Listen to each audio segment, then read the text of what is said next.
I'm Benjamin Smith. I'm the Professor of World Rock Art in the Centre for Rock Art Research and Management at the University of Western Australia. I'm intending to partner with the Friends of Australian Rock Art and the Murujuga Aboriginal Corporation to do a scientific study of pollution levels and the pollution effects on the Burrup Peninsula. The point of this project is for the first time to provide hard and fast scientific evidence on the effects of pollutions. What pollution is currently being emitted?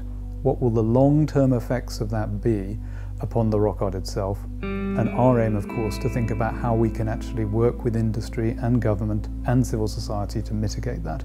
The level of emissions of industries on the Burrup are very high by international levels, more than many small cities. The emissions that we're seeing from the industry in Burrup are emissions that can cause quite serious acid rain. They can also have a fertilizer effect and therefore increase the risk of fires on that environment.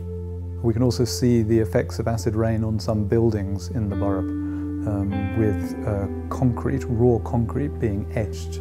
And if we can see concrete being etched by acid rain, imagine only what we're going to see on the rock art in a few years' time. What we need to understand and what we need to really do detailed research on is what is the effects of all of this on the rock art. We can already see certain colour changes over the last 10 to 15 years.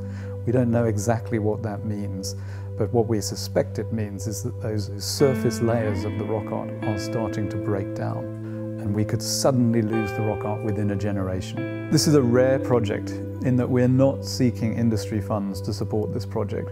Part of the problem in the past is that industry has supported its own monitoring, and that leads to studies that are not neutral. This has to be an entirely independent, transparent project that shows what effect pollution is having on the Burrup and what we can do about it.